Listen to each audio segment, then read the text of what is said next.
Islam serta upaya-upaya dalam pengembangan iptek.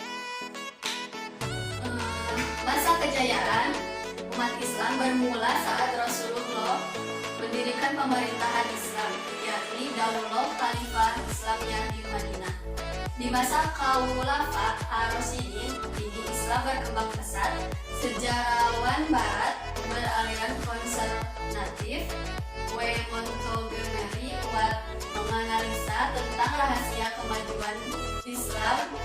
Ia mengatakan bahwa Islam tidak mengenal pemisahan yang kaku antara ilmu pengetahuan, etika, dan ajaran agama.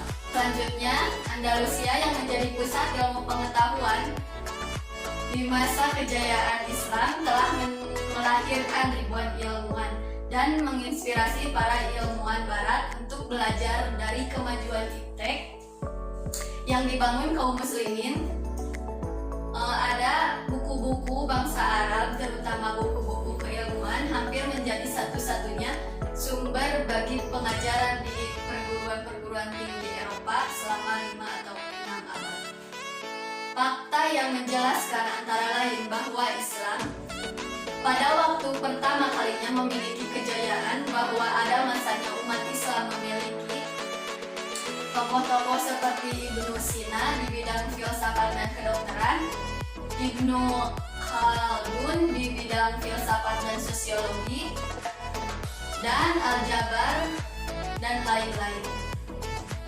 Islam datang ke Spanyol memperkenalkan berbagai cabang ilmu pengetahuan seperti ilmu ukur, aljabar, matematika, arsitektur, kesehatan, filsafat, dan masih banyak lagi cabang ilmu lainnya.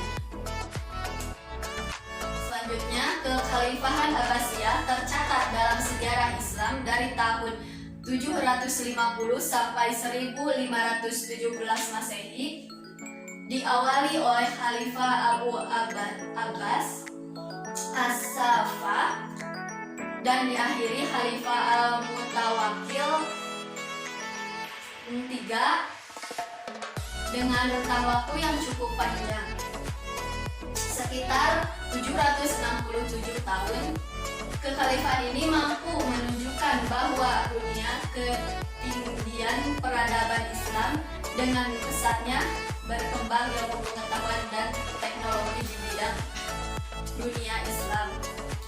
Di era ini telah lahir ilmuwan-ilmuwan Islam dengan berbagai penemuannya yang mengguncang dunia. Al-Hawariyani yang menemukan angka 0 dan namanya diabadikan dalam cabang ilmu matematika algoritma. Ibnu Sina yang membuat termometer udara untuk mengukur suhu udara, bahkan namanya terkenal di Barat sebagai Avicenna, pakar medis Islam legendaris, yang dengan karya ilmiahnya menjadi referensi ilmu kedokteran pada pelajar Barat. Tak ketinggalan Al-Biruni yang melakukan pengamatan terhadap tanaman sehingga diperoleh kesimpulan waktu bunga memiliki 3, 4, 5, atau 8 daun bunga dan tidak pernah 7 atau 9. Selanjutnya, kecanggihan teknologi masa ini juga terlihat dari peninggalan sejarahnya seperti arsitektur Masjid Agung Cordoba, terus Blue Mosque atau menara spiral di Samara yang dibangun oleh Khalifah Al-Mutawakkil, Istana Alhambra yang dibangun di Seville. Sebuah istana terindah yang dibangun di atas bukit yang menghadap ke kota Garda. Masa kejayaan Islam, terutama dalam bidang ilmu pengetahuan dan teknologi, terjadi pada masa pemerintahan Harun al-Rashid. Dia adalah Khalifah dinasti Abbasiyah yang berkuasa pada tahun 786. Banyak lahir tokoh dunia yang kitabnya menjadi referensi ilmu pengetahuan modern, salah satunya Bapak Kedokteran Ibnu Sina atau yang dikenal saat ini di Barat dengan nama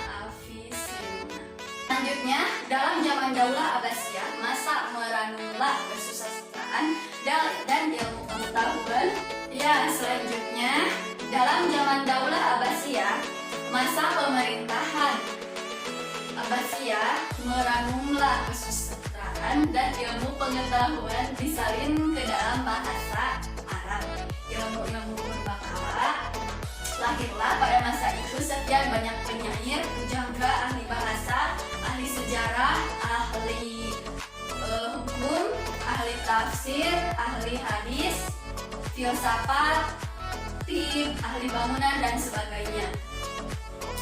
Jadi zaman ini adalah zaman kejayaan Islam. Demikian Jaidan memulai lukisannya tentang Bani Abbasiyah. Dalam zaman ini kedaulatan kaum muslimin telah sampai ke puncak kemuliaan, baik kejayaan, kemajuan, ataupun kekuasaan.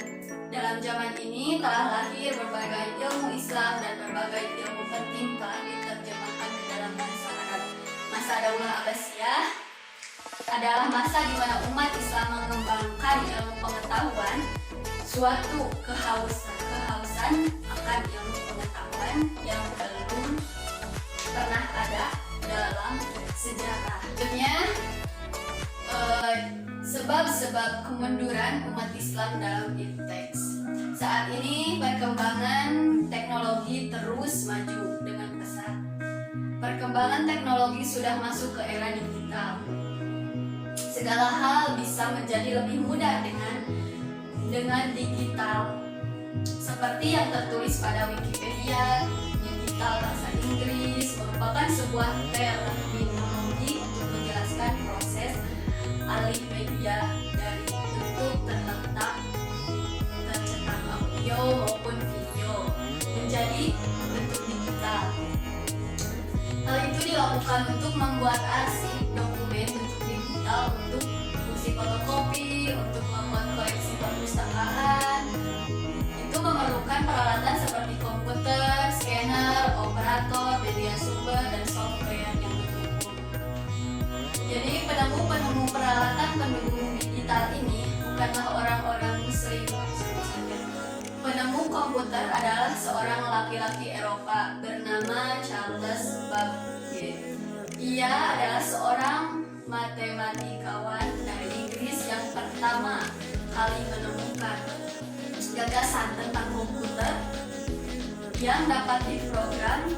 Selain itu, bentuk praktis dari komputer, yakni komputer dinding atau laptop, juga ditemukan oleh warga Inggris. Adam Osborne, penemu laptop, adalah keturunan Inggris yang lahir di Thailand. Berdasarkan dua contoh di atas, dapat kita ketahui bahwa penemu alat pendukung era digital bukanlah orang-orang muslim. Orang-orang muslim tak lagi menjadi pelopor dalam perkembangan ilmu pengetahuan dan teknologi di dunia. Tidak seperti pada zaman sebelumnya. Pada zaman kejayaan muslim, banyak orang muslim yang menjadi ilmuwan dan menemukan suatu perkembangan keilmuan. Sebagai contoh adalah Al-Khawarizmi. Ia adalah seorang muslim penemu konsep matematika aljabar. Hal ini terekam dalam bukunya yang berjudul Al-Jabar Wa'al-Muqabilah. Selain aljabar, ia juga pertama kali memperkenalkan konsep angka menjadi bilangan dari 0 sampai 9. Matematika merupakan dasar dari teknologi komputer. Namun, penemu komputer bukanlah orang muslim. Hal ini merupakan salah satu contoh kalahnya orang-orang muslim dalam perkembangan ilmu pengetahuan dan teknologi saat ini. Jadi orang muslim tak lagi berjaya seperti zaman dahulu, kalah oleh mereka yang non-muslim. Adanya ketimpangan kemampuan umat muslim di era terdahulu dengan sekarang dalam hal pengembangan ilmu pengetahuan dan teknologi. Saqib Arsalan adalah seorang pemikir asal Lebanon. Arsalan menjelaskan dalam bukunya Kenapa Islam Terbelakang. Ia menjelaskan mengenai apa saja penyebab kemunduran dunia Islam. Menurut Arsalan terdapat dua penyebab, yakni kemunduran Pertama, bangsa-bangsa non-muslim maju karena mereka tetap berpegang pada tradisi keagamaan mereka. Jadi, Arsalan menyebut dua contoh Jepang dan Eropa, simbol kemajuan dunia pada awal abad ke-20. Dua dunia itu maju tanpa harus mengabaikan tradisi keagamaan mereka. Penjelasan kedua, bangsa-bangsa itu maju karena kerja keras untuk meraih kemajuan terutama dalam bidang keilmuan pengetahuan. Selain itu, pandangan Arsalan, kemajuan bangsa-bangsa Islam hanya bisa dicapai melalui jalan yang sama ditempuh oleh bangsa-bangsa non-muslim, yakni berpegang pada tradisi serta kerja keras. Hukum kemajuan berlaku secara konsisten bagi bangsa Islam dan non-muslim. Ada 3 penyakit mental yang dianggap oleh Arsalan sebagai bidang kerok. Kemudian dunia Islam rendah diri dan cepat putus asa. Pada penutup bukunya, Arsalan mengutip ayat yang dalam pandangannya merupakan kunci kebangkitan dan keberhasilan dunia Islam, yakni Al-Ankabut. Selanjutnya, gagasan dari Arsalan ini telah disampaikan di awal abad 20, namun menurut saya masih relevan dengan kondisi umat Islam saat ini. Sebenarnya, selain penyebab-penyebab yang telah disebutkan oleh Arsalan, terdapat satu lagi penyebab kemunduran umat Islam dalam perkembangan iptek, yakni umat Islam saat ini terlalu jauh dari kitab Al-Quran dan As-Sunnah. Kemudian umat muslimin saat ini pada umumnya jauh dari 2 sumber utama kemuliaan mereka, yakni Kitabullah Al-Quran dan As-Sunnah An-Nabawiyah. Padahal Nabi Muhammad secara gamblang mewasiatkan agar kita senantiasa berpegang teguh kepada kedua warisan suci tersebut. Hanya dengan bersikap demikianlah kita tidak bakal menjadi tersesat dari jalan lurus yang Allah telah berikan bagi orang-orang beriman.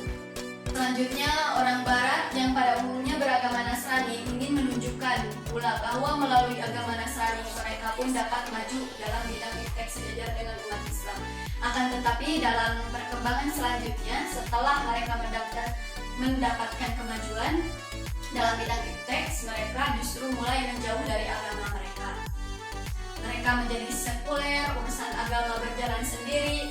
Begitu pula dengan iptek, mereka mungkin menganggap bahwa agama Nasrani dengan kitab Injil justru menjadi penghalang bagi kemajuan iptek. Mungkin hal ini disebabkan karena banyak penemuan-penemuan baru dalam bidang iptek yang tidak sesuai dengan ayat-ayat dan kitab Injil.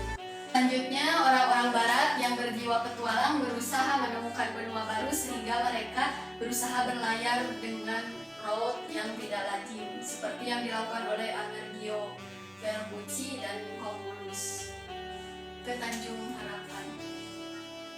Orang-orang Barat sengaja menghancurkan observatorium Islam yang didirikan oleh Taqi al-Din di Konstantinopel, menjadikan Islam kehilangan sumber pengetahuan dan pengamatan bintang astronomi yang sudah sangat jauh pada masa itu.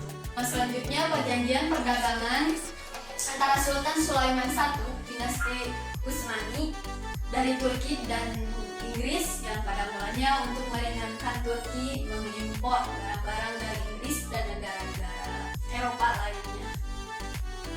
Tapi lama-kelamaan ekonomi Turki banyak bergantung pada ekonomi Eropa.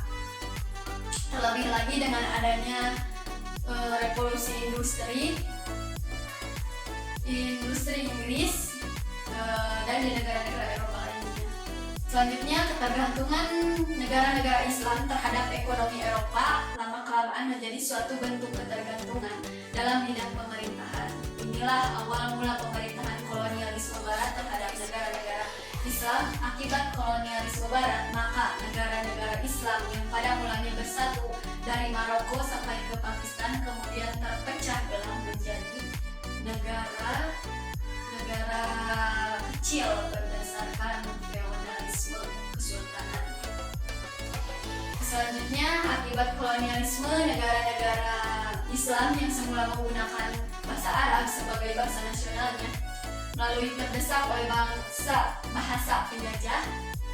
Keadaan ini sedikit banyak telah menjauhkan mereka dari Al-Quran, padahal Al-Quran adalah sumber ilmu, pengetahuan, dan teknologi. Akibat kolonialisme, stabilitas politik, kemakmuran ekonomi negara-negara Islam mulai menurun. Padahal stabilitas politik dan kemakmuran merupakan akar bagi berkembangnya ilmu pengetahuan dan teknologi. Hal ini lebih diperparah lagi dengan munculnya kapitalisme barat. Faktor-faktor di atas menjadi penyebab umat Islam mulai tertinggal dan orang-orang barat dalam bidang teks. Di samping itu, ada gejala umat Islam mulai mengesampingkan ilmu kealamannya yang seperti itu. Selanjutnya, pembahasan terakhir adalah upaya-upaya bagaimana bangkitnya kembali umat Islam dalam teks. Ki Haji Ahmad Khalil Ridwan menyatakan bahwa optimisme Islam akan kembali berjaya di muka bumi. Ridwan menyebut saat ini merupakan momen kebangkitan Islam kembali, seperti janji Allah 700 tahun pertama Islam berjaya, 700 tahun berikutnya Islam jatuh, dan sekarang tengah mengalami periode 700 tahun ketiga menuju kembalinya kebangkitan Islam. Meski beriman, semua upaya ini justru semakin memperkuat eksistensi Islam. Ini sesuai janji Allah yang menyatakan bahwa meskipun begitu hebatnya musuh menindas Islam, namun hal ini bukannya akan melemahkan umat Islam. Ibaratnya paku semakin ditekan, Islam akan semakin menancap dengan kuat. Jadi sementara itu Lutfi menyatakan sistem khalifah Islamnya masih relevan diterapkan pada zaman sekarang ini, asal dimodifikasi. Ia mencontohkan konsep pemerintahan yang dianut Iran yang menjadi modifikasi antara teokrasi, kekuasaan yang berpusat pada Tuhan, dan demokrasi yang berpusat pada pemerintah. Di Iran, kekuasaan tertinggi tidak dipegang parlemen atau presiden, melainkan oleh ayatullah atau imam yang juga memiliki dewan ahli dan dewan pengawas. Sistem pemerintahan ini menurut Lutfi merupakan tandingan sistem pemerintahan barat. Tak heran kalau Amerika Serikat sangat takut dengan Iran karena mereka bisa menjadi tonggak peradaban baru Islam. Jadi konsep khalifah Islamiyah, kata Lutfi, mengharuskan hanya ada satu pemerintahan Islam di dunia yang tidak terpecah belah berdasarkan negara atau etnis. Untuk mewujudkan lagi saat ini sangat sulit. Sementara Ridwan menjelaskan ada 3 upaya konkret yang bisa dilakukan umat untuk mengembalikan kejayaan Islam di masa lampau. Yang pertama adalah merapatkan barisan. Allah berfirman dalam Quran surat Al-Imran ayat 103 yang isinya, dan berpeganglah kalian semuanya dengan tali agama Allah dan janganlah kalian bercerai-berai. Selanjutnya upaya lainnya adalah kembali kepada tradisi keilmuan dalam agama Islam. Dalam Islam jelasnya ada 2 jenis ilmu, yaitu ilmu fardu ain dan fardu kifayah. Yang masuk golongan ilmu fardu ain adalah Al-Quran, hadis, fikih, tauhid, akhlak, syariah, dan cabang-cabang lainnya. Sedangkan yang masuk ilmu fardu kifayah adalah kedokteran, matematika, psikologi, dan cabang lainnya. Upaya ketiga adalah dengan mewujudkan sistem yang berdasarkan syariah Islam. Itulah zaman yang kita kenal dengan zaman keemasan Islam. Walaupun setelah itu Islam mengalami kemunduran di zaman itu, di mana negara-negara di Eropa belum ada yang membangun perguruan tinggi. Negara-negara Islam telah banyak membangun pusat-pusat studi pengetahuan. Sekarang tugas kita untuk mengembalikan masa kejayaan Islam seperti dulu adalah melalui berbagai lembaga keilmuan yang ada di negara-negara Islam. Sebab